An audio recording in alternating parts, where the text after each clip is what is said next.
দেশবিরোধী কার্যকলাপের অভিযোগকে কেন্দ্র করে উত্তেজনা ছড়ালো দুর্গাপুরের রায়ডাঙ্গা এলাকায়। স্থানীয়দের অভিযোগ, এক ব্যক্তির বাড়ির উঠোন থেকে পাকিস্তানের পতাকা উদ্ধারের পরে এলাকায় চাঞ্চল্য ছড়িয়ে পড়ে। ঘটনাকে কেন্দ্র করে উত্তেজিত বাসিন্দারা অভিযুক্তের বাড়ি ঘেরাও করে বিক্ষোভ দেখাতে শুরু করেন।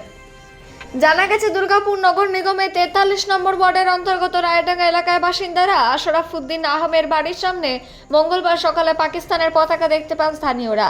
এরপরে এলাকাবাসীর একাংশ তার বাড়ির সামনে জড়ো হয়ে বিক্ষোভ প্রদর্শন করেন। খবর পেয়ে ঘটনাস্থলে পৌঁছায় কোকোভেন থানার পুলিশ। উত্তেজিত জনতার মাঝে থেকে অভিযুক্তকে উদ্ধার করে থানায় নিয়ে যায় পুলিশ। আইন শৃঙ্খলা পরিস্থিতি নিয়ন্ত্রণে রাখতে এলাকায় পুলিশ মোতায়েন করা হয়েছে। স্থানীয়দের অভিযোগ, অভিযুক্ত ব্যক্তি দীর্ঘদিন ধরে সামাজিক যোগাযোগ মাধ্যমে দেশবিরোধী বিভিন্ন পোস্ট শেয়ার করে আসছেন। কয়েকদিন আগেও এই ধরনের ঘটনার অভিযোগ ওঠে তার বিরুদ্ধে। সেই ঘটনার জেরে এদিন ক্ষোভে ফেটে পড়েন এলাকার বাসিন্দারা। তবে সমস্ত অভিযোগ অস্বীকার করেছেন আশরাফুদ্দিন আহমেদ। তার দাবি, তার বিরুদ্ধে আনা অভিযোগ ভিত্তিহীন। ঘটনার পর রায়ডাঙ্গা এলাকায় উত্তেজনা ছড়িয়ে পড়লেও নতুন করে কোনো অপ্রীতিকর পরিস্থিতি এড়াতে পুলিশ নজরদারি বাড়িয়েছে। দুর্গাপুর থেকে অজিত মিশ্রা, রিপোর্ট নিউজে। কেন করলো উনি? এটা আজকে থেকে নয়, বিগত অনেক দিন থেকে এটা করছে। আমি ঘটনা হচ্ছে, আমি একটা অ্যালিগেশন দিয়েছি, ওনার একটা অ্যালিগেশন দিয়েছেন, আপনাকে ইনস্ট্রাকশন করছি আমরা। আমি যখন ঘর থেকে বেরোলাম, আমার যে রাস্তাটা আছে সরু, সেখানে যেমন একটা কাগজ গোড়ানো পড়ে আছে, খুলে দেখি একটা চাঁদের ছবি। আমি জানি না এটা কি জন্য চাঁদ আঁকা ছবিটা। উনি বললেন এটা পাকিস্তানের পতাকা। আমি পাকিস্তানের পতাকা জানেন না, আমি পাকিস্তানের পতাকা চিনি। আমি ফেসবুকে যে পোস্ট করেছেন, ফেসবুকে যে পোস্ট করেছেন, এদিকে কথা বলুন।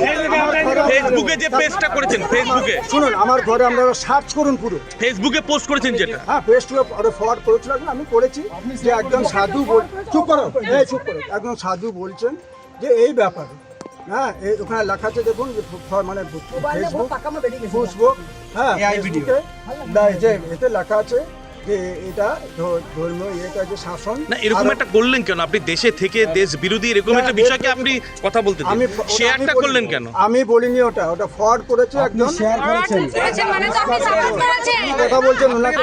হ্যাঁ, আপনি বলুন না শেয়ার করেছেন কেন? ওনাকে বলতে দিন। একজন ফরওয়ার্ড করেছে, আমি সেটা ফরওয়ার্ড করেছি এই ভেবে যে ইসলাম পন্থে এই কথাগুলো আছে, উনি ফরওয়ার্ড করেছেন। শুনুন, আমার বলতে দিন, কেন মানবে? হ্যাঁ, আরো তো অনেক ধর্ম আছে, আমি সেটা বলতে চাই। কি নাম আপনার? কি নাম আপনার? কি নাম? কি নাম আপনার? আপনার নাম কি? আমার নাম আশরাফুদ্দিন। কি করেন আপনি? আমি কিছু করি না, আমার রিটায়ার। কোথায় কাজ করতেন? ইলেকট্রিসিটি। হ্যাঁ, ইলেকট্রিসিটি।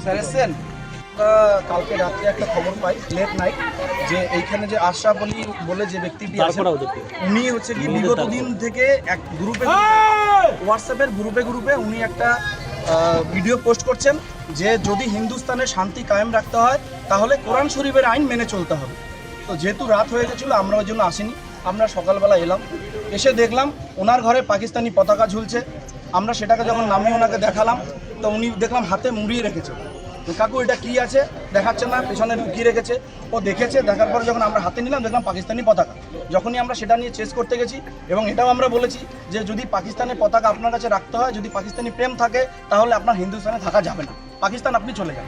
তারপরে উনি আমাদের কাছ থেকে জোর করে নিয়ে ওটা ছিঁড়ে দিয়েছেন। তারপর ওনাকে ভিডিওটা দেখানো হলো যে আপনি এইটা কেন করেছেন। সব গ্রুপে উনি যে গ্রুপে আছে হোয়াটসঅ্যাপে, তাতে হিন্দু থাকতে পারে, মুসলিম থাকতে পারে, সমস্ত লোক আছে, উনি হোয়াটসঅ্যাপের গ্রুপে ওইটা লিখে দিচ্ছেন যে হিন্দুস্তানে কোরআন শরীফের আইন কায়েম করতে হবে। তো আমরা ওই জন্য প্রশাসনকে ডাকলাম, ডেকে প্রশাসনের হাতে, প্রশাসন নিয়ে গেল, দুজনের কথাই শুনলো, প্রশাসন নিয়ে গেল। এবার প্রশাসন যেটা ব্যবস্থা নেবে আমরা প্রশাসনের উপর আস্থা রাখি। লিখিত অভিযোগ আপনাকে জানাবো, অবশ্যই আমরা লিখিত অভিযোগ রাখবো। শুধু আমি নয়, আমাদের টোটাল রায়ডাঙ্গার যত লোকজন আছি, আমরা সবাই মিলে আমরা এটা লিখিত একটা আকারে অভিযোগ। পাকিস্তান মুর্দাবাদ।